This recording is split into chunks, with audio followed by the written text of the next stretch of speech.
రాష్ట్రంలో మున్సిపల్ ఎన్నికలకు నామినేషన్ల ఉపసంహరణ గడువు ముగిసింది. ఈ క్రమంలోనే టికెట్లు దక్కని ఆశావహుల ఆందోళనలతో అసంతృప్తి సెగలు చెలరేగాయి. ప్రధాన పార్టీలకు చెందిన ఆశావహులు పార్టీ కార్యాలయాలు, నేతల ఇళ్ల ముందు ఆందోళనలకు దిగారు. కుర్చీలు విరగ్గొట్టి దాడులకు దిగడం ఉద్రిక్తతకు దారితీస్తుంది. జగిత్యాల జిల్లాలో బీఆర్ఎస్ నుంచి వచ్చిన ఎమ్మెల్యే సంజయ్ వర్గానికి ఎక్కువ సీట్లు ఇచ్చి తమకు అన్యాయం చేశారని కాంగ్రెస్ నేత జీవన్ రెడ్డి ఆవేదన వ్యక్తం చేశారు. మున్సిపల్ ఎన్నికల్లో టికెట్లు రాని అభ్యర్థులు పలుచోట్ల ఆందోళనకు దిగారు. ఆయా పార్టీల నేతలతో వాగ్వాదానికి దిగారు. ఎప్పటినుంచో పార్టీ కోసం కష్టపడి పనిచేస్తున్నామని, ఇప్పుడు కొత్తగా వచ్చిన వారికి బీఫామ్ ఎలా ఇస్తారని నిలదీశారు. బీఫామ్ ఇవ్వకపోవడంపై ఓ బీఆర్ఎస్ నాయకుడు కరీంనగర్ ఎమ్మెల్యే గంగుల కమలాకర్ నివాసం వద్ద ఆందోళన చేపట్టాడు. తన అనుచరులతో కలిసి ప్రచార సామాగ్రిని తగులబెట్టి నిరసన తెలిపారు.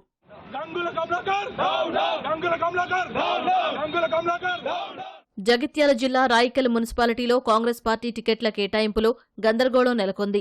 తనకు టికెట్ దక్కలేదని పట్టణ మహిళా అధ్యక్షురాలు మమత, యూత్ పట్టణ అధ్యక్షుడు నాగరాజు పార్టీ పదవికి రాజీనామా చేశారు. జగిత్యాల జిల్లా మెట్పల్లిలోని 24వ వార్డులో బీఫామ్ ఇవ్వలేదని ఓ మహిళ కన్నీరు మున్నీరైంది. జగిత్యాల మున్సిపాలిటీలో బీఫామ్ల సమర్పణ ఇద్దరు అభ్యర్థుల మధ్య గొడవకు దారితీసింది. కరీంనగర్ జిల్లా చొప్పదండి పురపాలక సంఘం ఎన్నికల్లో బీఆర్ఎస్ టికెట్ ఇవ్వలేదని ఆ పార్టీకి చెందిన నాయకురాలు పురుగుల మందు డబ్బాతో నిరసన తెలిపారు.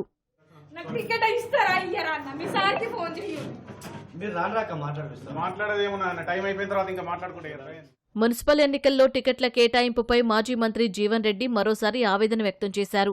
జగిత్యాల మున్సిపాలిటీలో 50 వార్డులకు గాను 30 సీట్లు ఎమ్మెల్యే సంజయ్ కుమార్ వర్గానికి, 20 సీట్లు తన వర్గానికి కేటాయించినట్లు చెప్పారు. ఏ గుర్తైనా తాను కాంగ్రెస్ జెండా మోసిన వారి తరపునే ప్రచారం చేసి గెలిపించుకుంటానని చెప్పారు.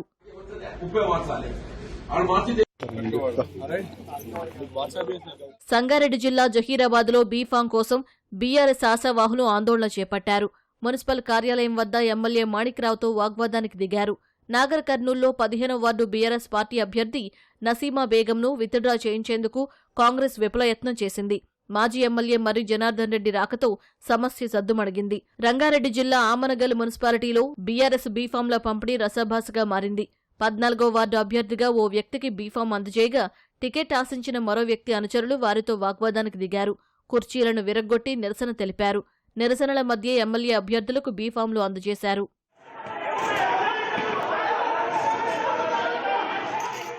యాదాద్రి భువనగిరి జిల్లా చౌటుప్పల్ మున్సిపాలిటీలో బీఫామ్ దాఖలు గందరగోళానికి దారితీసింది. బీఆర్ఎస్ కాంగ్రెస్ వర్గీయుల మధ్య ఘర్షణ చెలరేగడంతో ఇరు వర్గాల కార్యకర్తలను పోలీసులు చెదరగొట్టారు. తీవ్ర ఉద్రిక్తతల నడుమ చివరి నిమిషంలో బీఆర్ఎస్ అభ్యర్థి కాంగ్రెస్లో చేరి బీఫామ్ సమర్పించారు. సూర్యాపేట జిల్లా కోదాడలోని 11వ వార్డు నుంచి 5గురు బరిలోకి దిగారు. వారిలో 4 కౌన్సిలర్ అభ్యర్థులు డబ్బుకు ఆశపడి నామినేషన్లు ఉపసంహరించుకుంటున్నారంటూ వార్డు ఓటర్లు కొమరబండ రహదారిపై ఆందోళనకు దిగారు.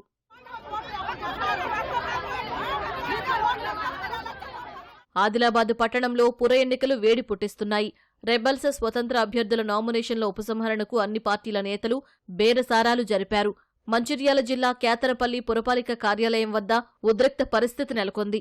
16వ వార్డులో తమ అభ్యర్థిని కాంగ్రెస్ నేతలు తీసుకెళ్తున్నారంటూ బీఆర్ఎస్ నేతలు ఆందోళనకు దిగారు. పోలీసులు ఇరు వర్గాలకు సర్ది చెప్పడంతో వివాదం సద్దుమణిగింది.